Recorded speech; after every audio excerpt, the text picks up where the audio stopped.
Rasulullah SAW bersabda, ini ketemu di riwayat Imam Bukhari dan riwayat Imam Muslim. Rasulullah SAW bersabda, tidak sempurna, belum sempurna iman seseorang di antara kalian sebelum kalian dapat memberikan sesuatu yang kalian cintai kepada saudara-saudara kalian. Gitu, Fit.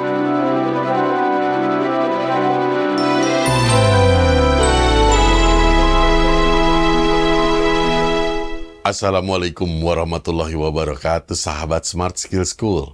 Semoga kita semua selalu dalam lindungan Allah Subhanahu wa Ta'ala. Amin. Sahabat, kemarin saya dan Dewi mengunjungi BSI Expo Internasional 2024. Waduh, itu ramai sekali, dan kami mengucapkan selamat kepada BSI karena kita dengar transaksinya melebihi 2 triliun. Luar biasa. Kita kembali kepada Ustadz kita, Ustadz Adi Warman Azwar Karim. Ustadz, Assalamualaikum, apa kabar? Waalaikumsalam warahmatullahi wabarakatuh. Sehat, berkah, bahagia selalu ya Allah. Amin. Amin, Alhamdulillah.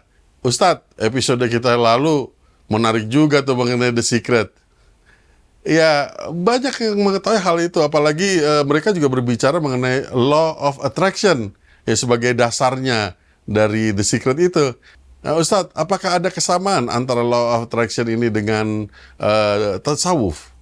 Ya, sebenarnya kalau The Secret itu kita udah bahas kemarin.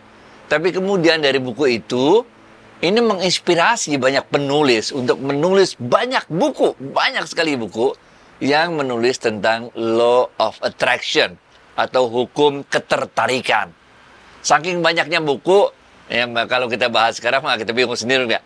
Tapi ada 3 pilar lah kalau mau disarikan dari berbagai macam buku yang ada yang membahas tentang Law of Attraction ini. Ada 3 hal yang membuat diri kita itu bisa menjadi magnet yang kuat, menarik orang-orang lain sehingga orang tuh senang aja sama kita. Nah, benar gak? 3 hal kalau kita sarikan dari banyak buku itu. Yang pertama, mereka katakan, atau buku yang pertama sebutkan, like attracts like. Atau bahasa gampangnya adalah, orang yang mempunyai kemiripan-kemiripan, kesamaan-kesamaan, itu akan berkumpul sesama orang yang memiliki berbagai kemiripan itu. Nah, ini kalau dalam ilmu tasawuf, dalam sebuah kisah-kisah tasawuf disebutkan waktu itu, orang-orang bingung, kok ada satu burung gagak, satu lagi burung merpati. Kok mereka bisa terbang barengan, kok bisa kompak gitu. Sehingga para ahli tasawuf ini bingung, ini apa kesamaannya ya? Kok bisa kayak sahabat dekat antara 2 burung yang sama sekali berbeda satu sama lain, satu gagak, satu merpati. Tapi ketika mereka kemudian turun, habis terbang mendarat gitu, mendarat ya, kemudian mereka jalan, baru para ahli tasawuf ini melihat ternyata kedua burung yang tidak ada kemiripan satu sama lain itu mempunyai kemiripan, yaitu ya kakinya sama-sama pincang. Ini. Kalau kita lihat juga, misalnya, ini hadis Rasulullah SAW, benar gak? Kalau kita mencari calon istri, ya, suami istri mau nikah, jodoh itu kita dianjurkan untuk mencari yang sekufu, yang selevel, ada kemiripan-kemiripannya gitu. Makanya sekarang kan macam-macam tuh, ada perkumpulan orang Minang, perkumpulan orang Jawa, macam-macam gitu. Emang begitu, itu yang pertama. Jadi biasanya kemiripan-kemiripan itu akan membuat orang menjadi daya tarik. Orang yang suka golf, gabung sama golf. Orang yang suka mobil, gabung sama mobil, segala macam. Yang kedua, Law of Attraction ini mengatakan, kalau kita punya hati yang jembar, yang hati kita luas, maka ini akan menarik orang untuk masuk mengisi hati yang jembar itu. Ngerti ya? Orang-orang yang punya hati yang luas, orang-orang yang punya hati yang jembar, ini menjadi magnet yang kuat untuk orang-orang tertarik pada diri orang tersebut. Orang-orang yang punya hati yang sempit, yang pokoknya banyak banget peraturannya, nggak mau ke sini, nggak mau situ, nggak mau gitu, sempit hatinya. Ini orang nggak tertarik sama orang yang model kayak begitu. Kadang-kadang kita bilang mesti open mind, pikirannya terbuka. Nah, kalau ini kita ngomongin hatinya yang jembar, hatinya yang luas. Nah, Dengan hati yang luas ini kita bisa menarik orang lain mendekat kita. Yang ketiga adalah prinsip yang ketiga adalah present is always perfect. Atau dalam kata lain bahwa keadaan yang kita hadapi saat ini adalah keadaan yang paling sempurna yang ditentukan Allah untuk diri kita. Ini udah. Jadi kita dengan prinsip yang ketiga ini, kita di orang-orang yang bisa selalu bersyukur terhadap situasi apapun yang mereka hadapi, ini menjadi daya tarik bagi orang. Orang nggak suka sama orang yang suka ngedumel, suka komplain, suka ngeluh. Capek kita, hidup kita udah berat.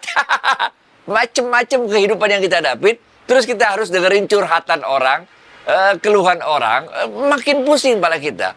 Kita nggak suka sama orang yang model begitu. Kita suka sama orang yang selalu bersyukur, selalu senyum, selalu menebarkan aura yang dia tidak pernah mengeluh dalam menghadapi hidup kita ini. Kalau kita lihat tiga hal ini, memang banyak persamaan-persamaannya dengan ilmu tasawuf kita ini. Tapi tentu saja dalam ilmu tasawuf kita mempelajari atau memahami atau mengalami sesuatu yang lebih dalam daripada sekedar law of attraction. Gitu, Fit. Ustadz, jembar. Itu bahasa udah lama bener gak denger. Masya Allah. Bahasa apa ya? Bahasa Betawi Iya. apa bahasa Jember? lebar. Oke. Ini dengar ini cuma selintas saja Ustadz. Apakah benar pengarang buku-buku Law of Attraction ini mereka tidak mengenal Tuhan gitu Ustadz? Saya nggak, karena banyak bukunya. Kalau The Secret kan yang nulis tahu kita siapa, jadi bisa kita lihat di Wikipedia. Tapi karena buku Law of Attraction ini yang nulis banyak, jadi kita nggak bisa seuzon untuk menjustifikasi mereka semua ateis. Nggak bisa, nggak ngerti. Belum tahu yang dimaksud yang mana. Kalau ditunjukin satu, kita bisa cek di Wikipedia latar belakang dia. Tapi karena ini bukunya banyak, jadi kita nggak tahu dia refer kemana. Gitu, Fit. Ya maaf, saya koreksi sedikit Ustadz. Maksud saya, apakah dengan adanya Law of Attraction itu kita bisa mendekatkan diri kepada Tuhan? Nah, tadi kita kan udah sampai pembahasan bahwa ada 3 prinsip atau 3 pilar di Law of Attraction. Tadi kita juga udah sampaikan bahwa dalam ilmu tasawuf sebetulnya kita diajarkan atau diajak untuk mengalami suatu tingkat yang lebih tinggi daripada sekedar Law of Attraction. Ini adanya di dalam kitab Futuhatul Makkiyah yang ditulis oleh Ibnu Arabi. Ini kita langsung yang level tinggi ya nih. Futuhatul Makkiyah yang ditulis oleh Ibnu Arabi. Dalam kitab tersebut, Ibnu Arabi mengatakan, hati-hati. Ada tabir yang memisahkan kita sebagai manusia dengan Allah. Benar gak? Nah, ada 2 tabir menurut Ibnu Arabi dalam kitab tersebut. Yang pertama namanya tabir maknawi. Tabir maknawi ini artinya adalah penghalang kita kepada Allah karena kebodohan kita, karena kejahilan kita, karena ketidaktahuan kita. Kita nggak ngerti apa Allah segala macam, nggak ngerti. Itu. Sehingga kita nebak-nebak. Oke? Nah, karena kita nggak ngerti Allah, bagaimana kita nggak ngerti, benar gak? Nah, ini namanya tabir maknawi, yaitu penghalang kita untuk mengenal Allah karena ketidaktahuan kita akan siapa itu Allah. Oke? Di dalam buku tersebut, Ibnu Arabi juga mengatakan ada tabir yang kedua, yaitu tabir hissi. Nah, apa itu tabir hissi? Tabir hissi itu adalah penghalang kita kepada Allah karena diri kita sendiri. Ini, oke? Bukannya kita nggak tahu. Kita tahu Allah. Kita punya ilmunya, kita paham. Kita tahu ada 3 hal tadi. Orang suka kumpul sama orang yang sama. Kita tahu bahwa kalau hati luas itu akan bisa menarik orang lain, disukai oleh orang lain. Kita tahu Kalau kita hidup itu selalu nggak banyak ngeluh, orang suka sama kita tahu ilmunya, benar nggak? Tapi karena ilmu yang kita kuasai itu juga lah kita terhalang dari Allah. Karena apa? Karena dengan ilmu-ilmu yang kita fahami, kita miliki itu, kita kemudian timbul rasa sombong.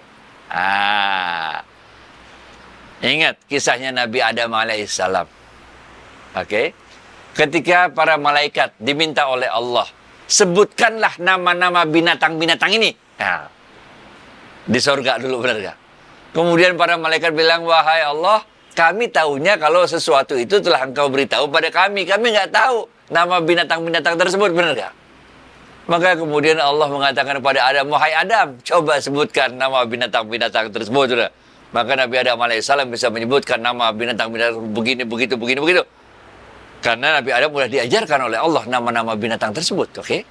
Jadi Nabi Adam waktu itu memiliki ilmu tentang binatang-binatang tersebut. Oke?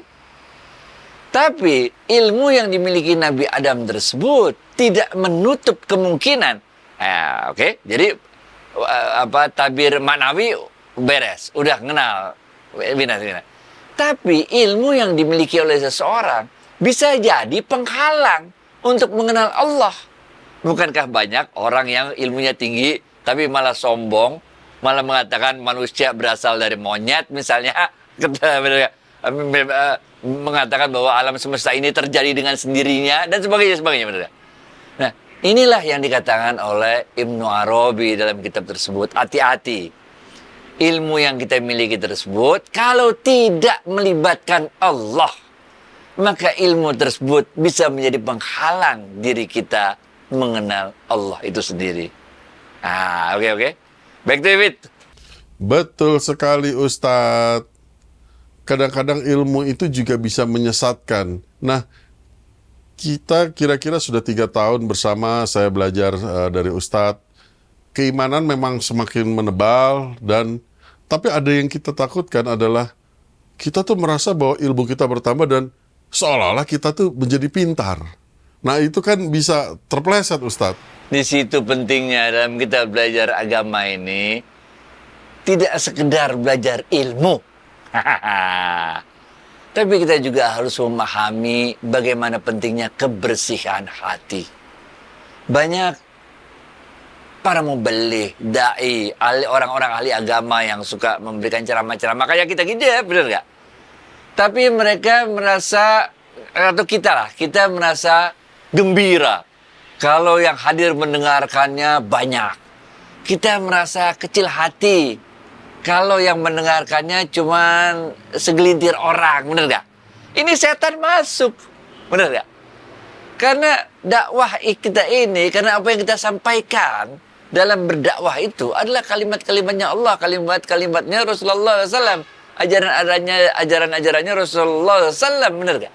Oleh karena itu bagi kita sama aja. Mau dikit yang dengar, mau banyak yang dengar, sama aja. Karena yang kita sampaikan adalah ajakan kepada kebaikan. Ingat gak kisahnya ketika Rasulullah SAW waktu itu menerima para petinggi-petinggi Quraisy, yang lagi mau mendengarkan apa itu Islam dari Rasulullah SAW, Kemudian ada seorang buta yang datang kepada Rasulullah SAW, ingin bertanya. Padahal Rasulullah SAW lagi mau nerangin ke para petinggi Quraisy. Ini ada orang buta yang datang. Kita tahu ini ada di Quran malah kisahnya ini. Rasulullah SAW memalingkan mukanya atau bermuka masam terhadap orang tersebut kira-kira. Kemudian ditegur oleh Allah. Karena bisa jadi yang dapat hidayah, yang terbuka mendapat hidayah untuk kemudian mengatakan la ilaha illallah Muhammad Rasulullah. Bisa jadi orang buta ini, benar gak? Bisa jadi satu orang buta ini kemudian membawa banyak kebaikan dan menarik orang-orang lain, benar gak? Sedangkan para petinggi Quraisy yang datang di hadapan Rasulullah SAW belum tentu udah diceramahin panjang lebar juga belum tentu mendapat hidayah dari Allah. Jadi inilah yang kita selalu fahami dalam ilmu tasawuf sebetulnya. Bagaimana caranya agar ketinggian ilmu kita itu selalu diimbangi dengan ketinggian bersihnya hati kita dari keinginan untuk dipuji oleh selain Allah, untuk mendapat redho dari selain Allah. Kita senang kalau dipuji, kita merasa hancur kalau dihina oleh orang. Padahal sebetulnya pujian atau hinaan dari orang sama sekali tidak boleh mempengaruhi semangat kita untuk terus menyampaikan ajaran-ajarannya Allah dan Rasulullah SAW. Karena bagi kita yang penting adalah redhonya Allah. Gitu, Fit. Masya Allah Ustadz, luar biasa. Padahal kita masih sering menunggu pujian dari manusia.